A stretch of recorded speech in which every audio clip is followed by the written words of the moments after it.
देखिए बच्चों, मेरी पहली वीडियो चैनल पे आ चुकी है। उसमें मैंने आपको एक डेमो लेक्चर दिया था जिसमें हमने आपको बताया था कि कैसे हम रे डायग्राम करेंगे, कैसे हम पॉजिटिव नेगेटिव लेंगे वी और यू को। ठीक है, साइन कन्वेंशन हमने पढ़ लिए थे। अब तो मैंने डिसाइड किया है कि आज हम केमिस्ट्री का चैप्टर पढ़ेंगे जिसका नाम है एसिड बेसेस एंड सॉल्ट्स। ठीक है, इस चैप्टर को हम आज पढ़ने वाले हैं, तो देखते हैं, स्टार्ट करते हैं इस चैप्टर को। तो बच्चों, एसिड बेस और सॉल्ट होते क्या हैं?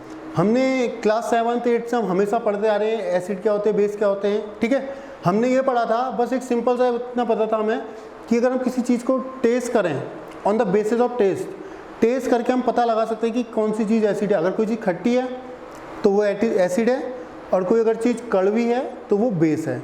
यही हमने पढ़ा था, तो उसी को हमने डिटेल में यहाँ पढ़ना है। अब जब हम अगर रिवाइंड करें क्लास 9th को, हमने कंपाउंड्स पढ़े थे। पहले हम डेफिनेशन देखते हैं। On the basis of their chemical properties all the compounds can be classified into 3 groups. और सवाल उठता है कंपाउंड्स क्या हैं? कंपाउंड हम पढ़ चुके थे, ठीक है, क्लास 9th में। ठीक है, कंपाउंड क्या होते हैं?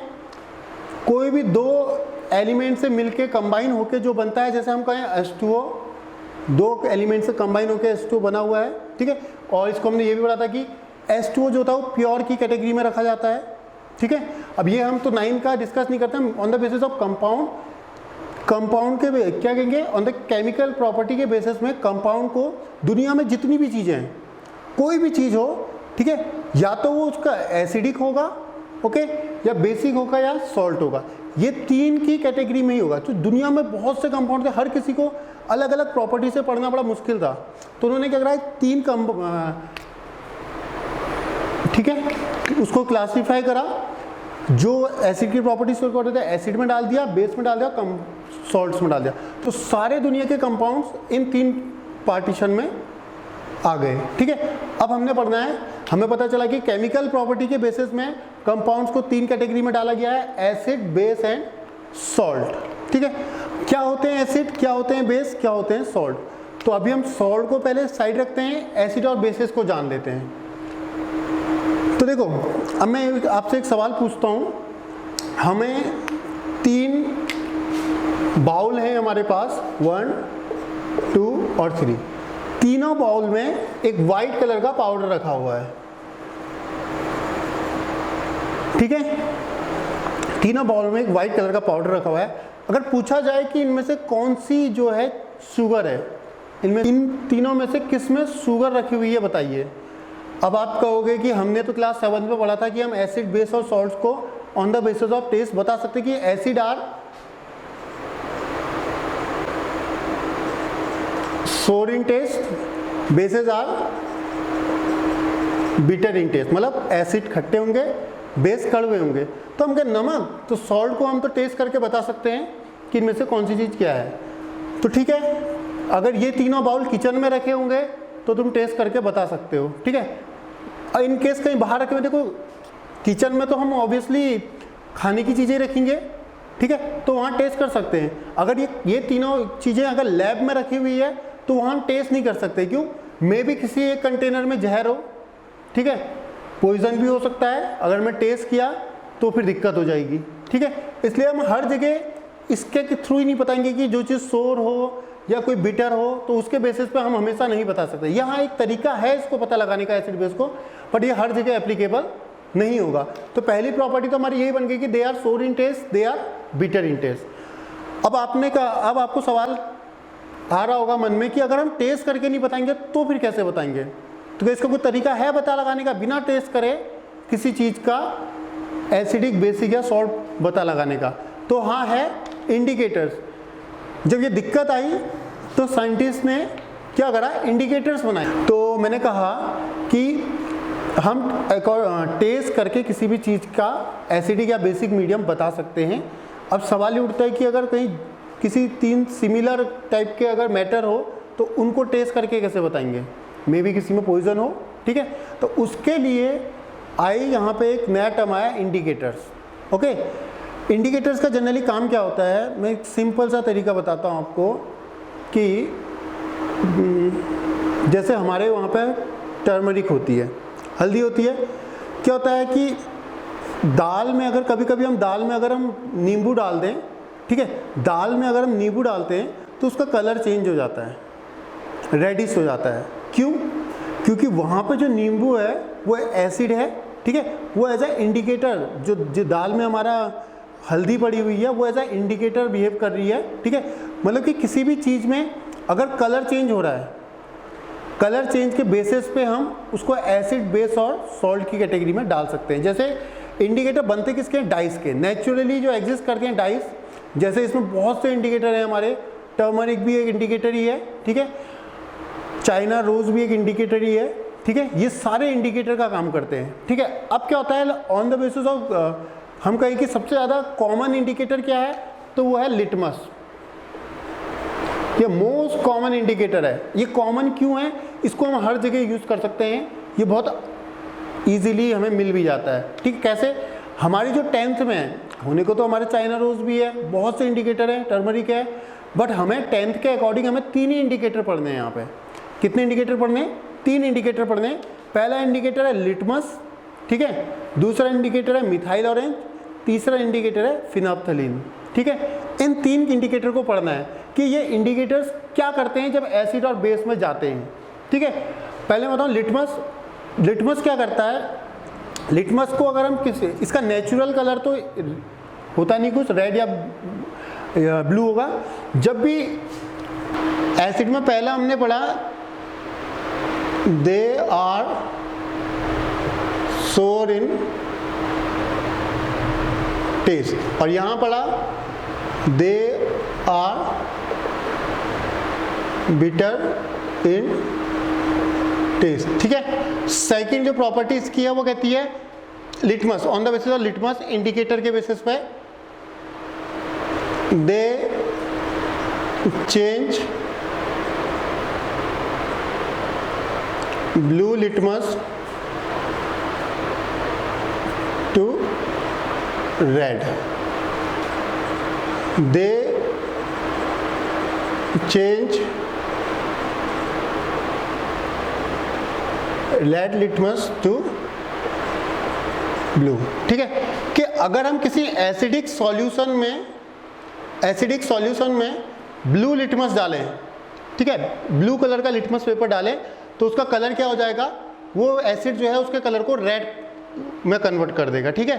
तो मतलब यहाँ पे क्या हो रहा है, अगर ब्लू लिटमस है उसको अगर हम किसी के सॉल्यूशन में डालते हैं, अगर उसका कलर रेड हो जाता है, ओके, तो इसका मतलब ये सॉल्यूशन जो है वो एसिडिक है। लिखा है they change blue litmus to red, blue को रेड में कन्वर्ट कर देंगे। सेम यहाँ पे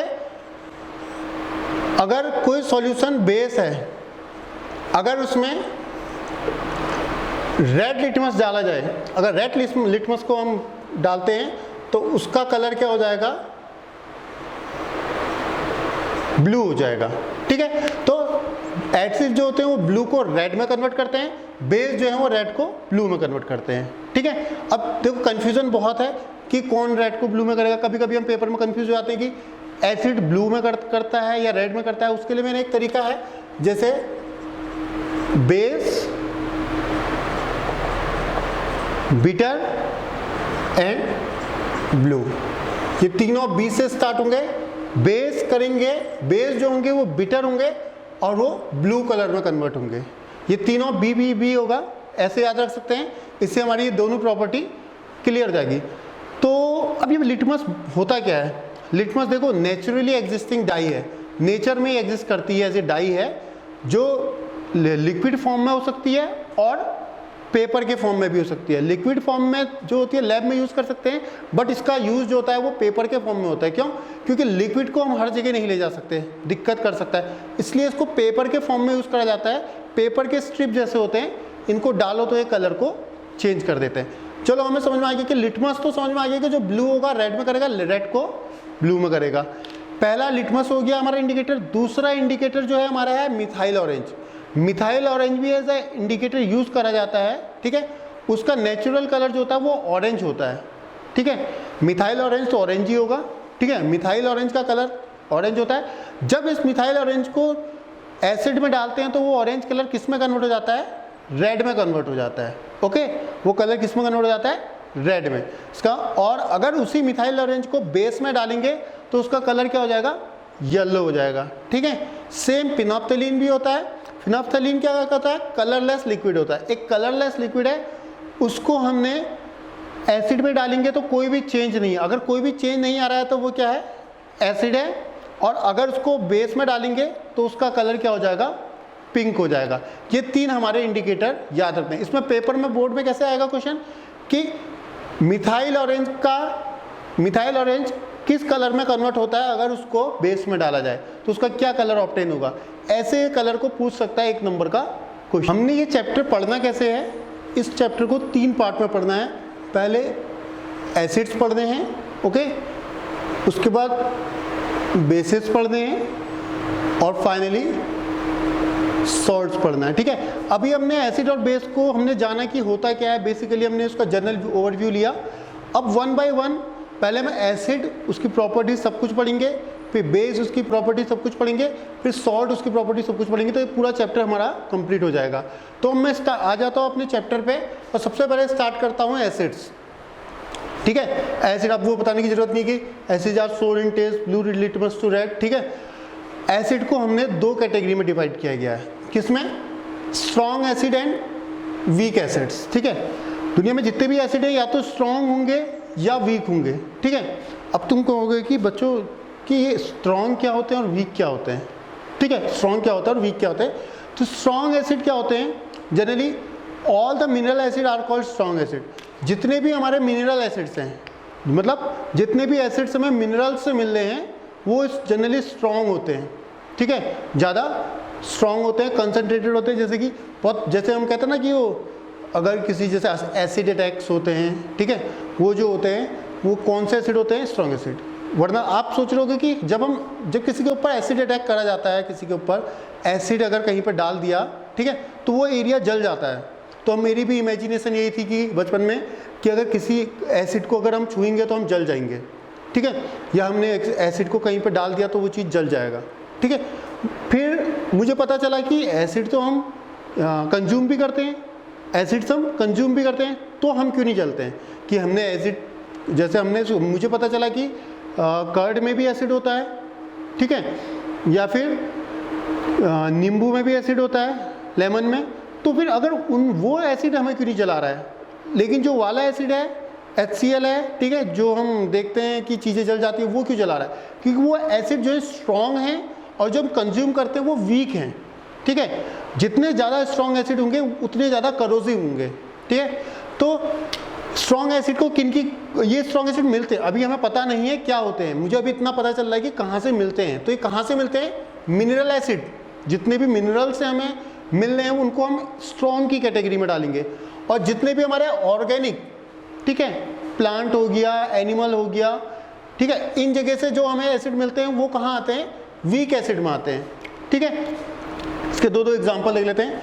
HCl की बात करूं तो हाइड्रोक्लोरिक एसिड जो है बहुत स्ट्रॉन्ग एसिड है, बहुत ज़्यादा स्ट्रॉन्ग एसिड है।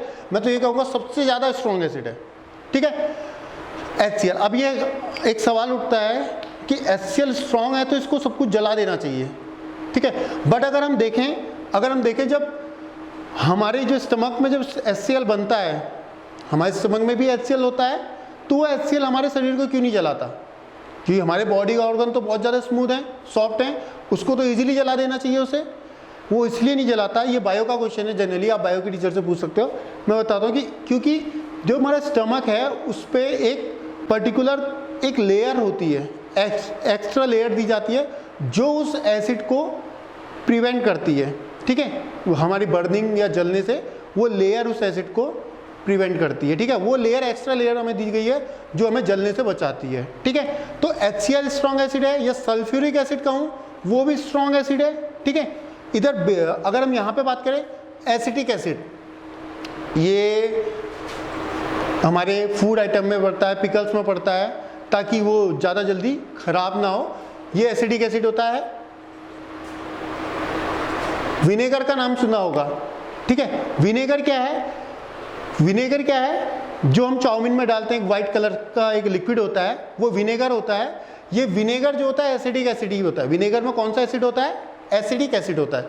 ये विनेगर कई चीज़ों के लिए यूज़ होता है, किसी फूड में खट्टापन लाने के लिए यूज़ होता है, या फिर जब हम बड़ी बड़ी इंडस्ट्रीज़ में जब दही को हमें पनीर बनाना होता है तो हम वहाँ पे नींबू नहीं निचोड़ सकते, ठीक है, तो वहाँ भी विनेगर को ही डाला जाता है दूध को फाड़ने के लिए, ठीक है, वहाँ विनेगर का यूज़ होता है और ये ज़्यादातर चाइनीज़ फूड आइटम में यूज़ होता है। और ये विनेगर जो है वैसे हम घर में जब यूज़ करें तो हमें विनेगर की जगह नींबू यूज़ करना चाहिए, ठीक है, लेमन, वो ज़्यादा अच्छा है क्योंकि ये जो विनेगर है वो हमारे लिए हार्मफुल है शरीर के लिए।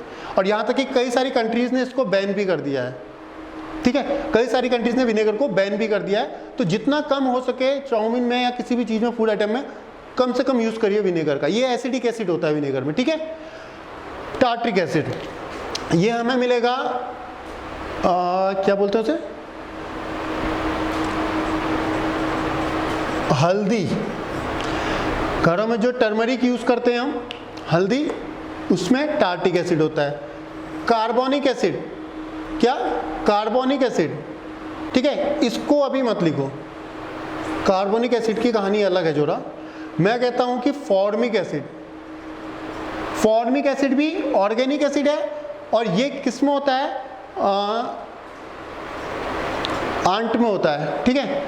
आंट में क्या होता है, फॉर्मिक एसिड, जब भी वो आंट काटती है तो वो क्या करती है, फॉर्मिक एसिड छोड़ती है, ठीक है। आंट के जो आंट में फॉर्मिक एसिड होगा। और भी कई सारे एसिड हैं, जैसे कर्ड, कर्ड में कौन सा एसिड होगा, कोई बता सकता है, कर्ड में कौन सा एसिड होगा। देखो 9th में आपने पढ़ा होगा फिजिक्स में, लैक्टोमीटर, आर्किमेडिक प्रिंसिपल में, लैक्टो जहां पे भी आ जाए उसका रिलेशन किससे है, मिल्क से है। लैक्टोमीटर मतलब मिल्क की प्योरिटी नापने वाला, ठीक है। तो कर्ड में कौन सा एसिड होगा, कर्ड में हो जाएगा लैक्टिक एसिड, ठीक है, लैक्टिक एसिड होगा कर्ड में। तो जितने भी हमारे ऑर्गेनिक एसिड है वो हम फूड में कंजप्शन में लाते हैं क्योंकि वो वीक हैं, ठीक है। और जितने भी हमारे मिनरल एसिड हैं वो हमारे कंजप्शन में नहीं आ सकते, वो बहुत हार्मफुल हैं, तो उनको डाला गया है स्ट्रॉन्ग एसिड में, ठीक है। अब ये क्यों इनको कैटेगराइज करा गया है और ऐसा क्या है कि इनको स्ट्रॉन्ग में ही डाल दिया, उनको बेस वीक में डाल दिया, वो हम आगे पढ़ेंगे, ठीक है। हमने एसिड्स पढ़ लिए, वीक एसिड पढ़ लिए, स्ट्रॉन्ग एसिड पढ़ लिए, ठीक है। हमने एसिड्स के बारे में जान गया कि 2 टाइप के स्ट्रॉन्ग और वीक होते हैं, ठीक है। अब देखिए बच्चों, अगली क्लास जो होगी उसको हम फर्दर इसको आगे बढ़ाएंगे, स्टेप बाय स्टेप पढ़ेंगे, तो हमारा पूरा चैप्टर क्लियर हो जाएगा, ठीक है। तो अगली वीडियो में आपको मैं एसिड के आगे बताऊंगा, रिएक्शंस बताऊंगा, ठीक है। देखो बच्चों, अगर आपको कहीं पे भी कुछ लगता है कि समझ में नहीं आया, ठीक है, या फिर ऐसा लगता है बहुत तेज चल रहा है या लगता है बहुत स्लो चल रहा है, कैसा भी आपको रिव्यू देने हैं आप दे सकते हैं, उसको इम्प्रूव करूँगा मैं, ठीक है। और अगर आपको अच्छा लगा तो लाइक और सब्सक्राइब कर दीजिएगा, ठीक है। और हाँ, एक चीज़ की, अगर आपको कोई डाउट्स है तो ज़रूर कमेंट बॉक्स में पूछिए, मैं आपको एक्सप्लेन कर दूंगा, ओके। और हाँ, नोट्स जो भी हैं, अभी टेंशन मत लीजिए कि हमें लिखा नहीं है या बहुत लिमिटेड है, मैं आपको इसके पूरे प्रॉपर नोट्स प्रोवाइड कराऊंगा, ठीक है, वो आप डाउनलोड कर सकते हैं, ओके।